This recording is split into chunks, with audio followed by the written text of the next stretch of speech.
Good afternoon guys. आज हम कक्षा 12 के रसायन विज्ञान के दूसरे यूनिट वैद्युत रसायन के टॉपिक नर्नस्ट इक्वेशन के बारे में पढ़ेंगे। चलिए स्टार्ट करते हैं। हेडिंग है हमारा नर्नस्ट इक्वेशन, जो कि मोस्ट इम्पॉर्टेंट है फॉर बोर्ड एग्जाम के लिए।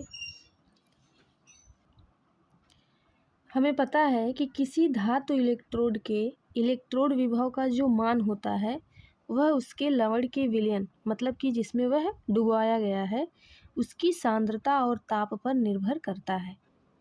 तो नर्नस्ट के अनुसार इलेक्ट्रोड विभव पर ताप तथा सांद्रता के प्रभाव को स्पष्ट करने के लिए उन्होंने एक समीकरण प्रस्तुत किया। इस समीकरण में E=E0 -2.303 RT/NF log base 10 concentration of reduced species upon concentration of oxidized species। यहाँ E क्या है? तो कैपिटल E जो है वो इलेक्ट्रोड विभव है और E0 जो है वो मानक इलेक्ट्रोड विभव है। इसी फार्मूले को या इसी इक्वेशन को हम दूसरे तरीके से भी लिख सकते हैं। यहाँ कंसंट्रेशन ऑफ रिड्यूस्ड स्पीसीज मतलब ऑक्सीकृत और अपचयन को हम एनोड और कैथोड के रूप में लिख सकते हैं। तो दूसरा इक्वेशन हमारा E=E0 -2.303 RT/NF log base 10 concentration of anode upon concentration of cathode. ये है हमारा नर्नस्ट इक्वेशन। E यहाँ पे क्या है? ये है इलेक्ट्रोड विभव, किसमें? वोल्ट में। और E0 जो आपका है वो मानक इलेक्ट्रोड विभव है। मानक इलेक्ट्रोड विभव की कंडीशन हमने बताई थी जब P वहाँ पे कितना हो? 1 atm हो, ठीक। और टेम्परेचर आपका 25 डिग्री सेंटीग्रेड या 298 केल्विन हो और सांद्रता आपकी 1 मोलर हो, तो उसे हम कहते हैं उस विभव को मानक इलेक्ट्रोड विभव। R यहाँ क्या है? तो R हमें पता है ये गैस नियतांक है जिसकी वैल्यू होती है 8.3 जूल प्रति केल्विन मोल। तो ये है नर्नस्ट इक्वेशन। यहाँ पर T परम ताप हो गया, N स्मॉल n जो है वो अर्ध अभिक्रिया में प्रयुक्त इलेक्ट्रॉनों की संख्या है, F क्या है? फैराडे संख्या है जो कि होती है 96,500 कूलाम। कंसंट्रेशन ऑफ रिड्यूस्ड का मतलब अपचयित पदार्थ की सांद्रता, और कंसंट्रेशन ऑफ ऑक्सीडाइज्ड का मतलब ऑक्सीकृत पदार्थ की सांद्रता, या कंसंट्रेशन ऑफ एनोड का मतलब एनोड की सांद्रता और ये कैथोड की सांद्रता। 25 डिग्री सेंटीग्रेड पर यहाँ पे जो टेम्परेचर था वो किस में था? केल्विन पर, परम ताप था। बट 25 डिग्री सेंटीग्रेड पर हम नर्नस्ट इक्वेशन को इस समीकरण के द्वारा लिखते हैं। E=E0 -0.059 upon small n log base 10 concentration of reduced species upon concentration of oxidised species, या इसकी जगह पे हम एनोड या कैथोड भी लिख सकते हैं। इस इक्वेशन में हमने यहाँ पे 0.059 ये जो वैल्यू लिखी है ये 2.303 RT की जगह पे लिखी है। अब इसकी वैल्यू अगर हम पुट करें तो देखिए 2.303 RT की वैल्यू हो गई 8.314 R और T की वैल्यू हो गई 298, क्योंकि T किस में है? जो आपका टेम्परेचर है वो केल्विन में है, परम ताप। जब इसको हम मल्टीप्लाई करा के सॉल्व करेंगे तो आ जाएगा 0.0591। तो ये वैल्यू मैंने 0.059 ये 2.303 RT की जगह पर रखा है। तो ये एक फार्मूला आपको याद होना ज़रूरी है फॉर न्यूमेरिकल।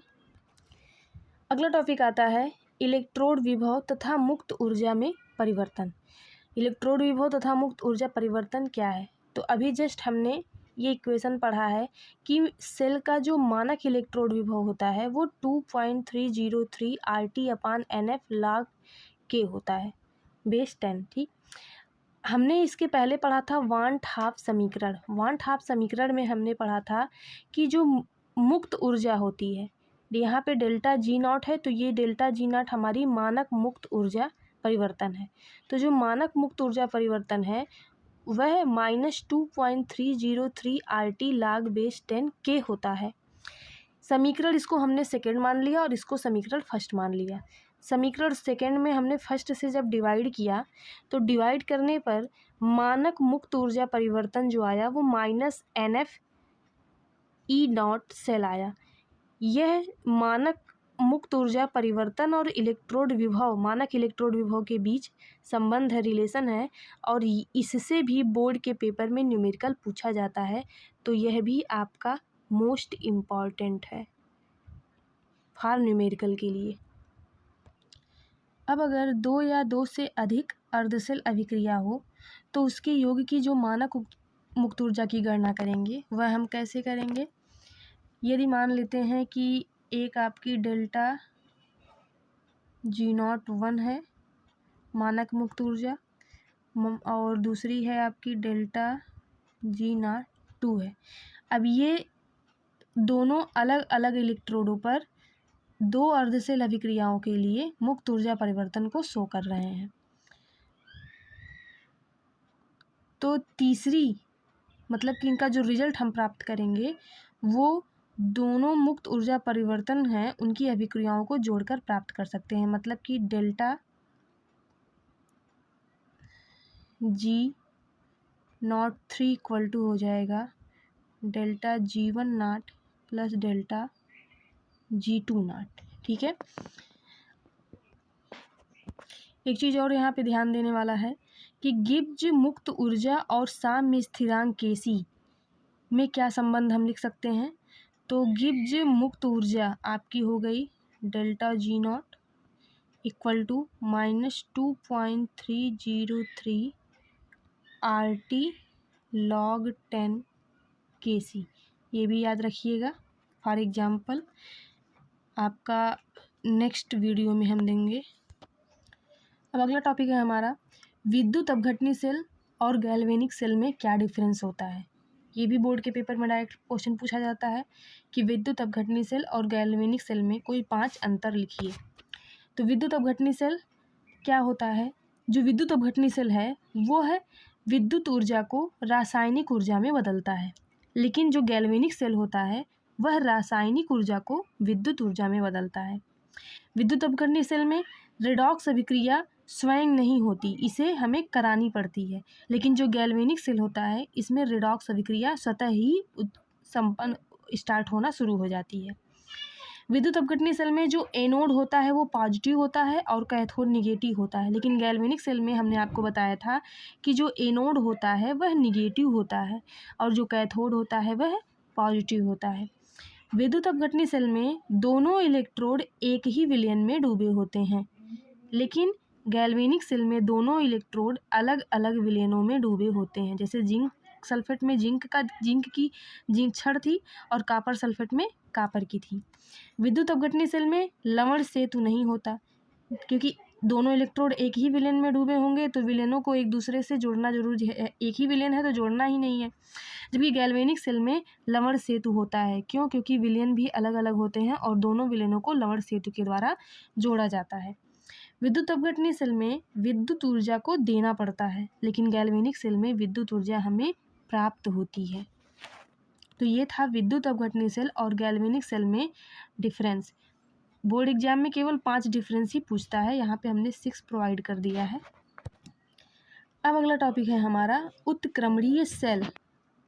यहाँ पे एक छोटी सी डिफिनेशन दे रखी है उत्क्रमणीय सेल की। क्या होता है उत्क्रमणीय सेल?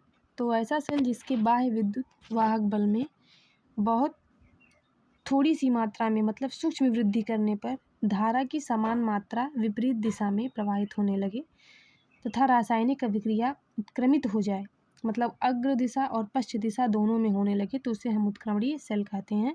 और उत्क्रमणीय सेल का उदाहरण है डेनियल सेल। विद्युत वाहक बल सेल विभव, जिसे हम सेल विभव भी कहते हैं, इलेक्ट्रोमोटिव फोर्स, ये क्या होता है? इसकी डिफिनेशन पूछी जाती है बोर्ड के पेपर में कि विद्युत वाहक बल किसे कहते हैं।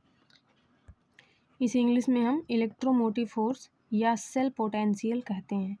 हमें पता है कि जो विद्युत रासायनिक सेल होती है जैसे गैल्वेनिक सेल, उसमें 2 अर्ध सेल होते हैं और दोनों अर्ध सेल जो होते हैं वो अलग अलग इलेक्ट्रोड से, उसमें अलग अलग इलेक्ट्रोड होते हैं और दोनों इलेक्ट्रोडों के विभव भी अलग अलग होते हैं।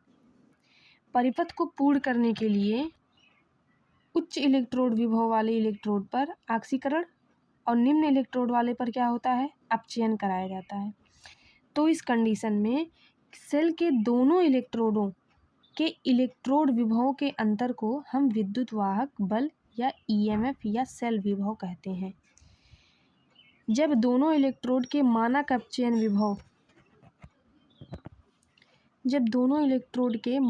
अपचयन विभव ज्ञात होते हैं तो हम इलेक्ट्रोड विभव या सेल विभव निकालने का फार्मूला लगाते हैं। ये ई सेल मानक इलेक्ट्रोड विभव मतलब सेल का मानक इलेक्ट्रोड विभव बराबर कैथोड का इलेक्ट्रोड विभव माइनस एनोड का इलेक्ट्रोड विभव। कभी कभी पेपर में इसे अलग नाम से भी पूछ लेता है, सेल वोल्टता। तो विद्युत वाहक बल, सेल विभव और सेल वोल्टता तीनों एक ही चीज़ है। किसी सेल का जो विद्युत वाहक बल होता है वो कुछ कारकों पर निर्भर करता है। पहला किस पे निर्भर करेगा, अभिकारक की प्रकृति। पहले अभिकारक की प्रकृति पर निर्भर करता है। दूसरा वो किस पर निर्भर करता है, तो दूसरा निर्भर करता है अर्ध सेलों में विलयन की सांद्रता पर। और तीसरा पॉइंट है कि वह टेम्परेचर पर भी निर्भर करता है। तो किसी सेल का जो विद्युत वाहक बल है वो 3 कारकों पर निर्भर करता है। नंबर 1 अभिकारक की प्रकृति, नंबर 2 विलयन की सांद्रता, नंबर 3 ताप।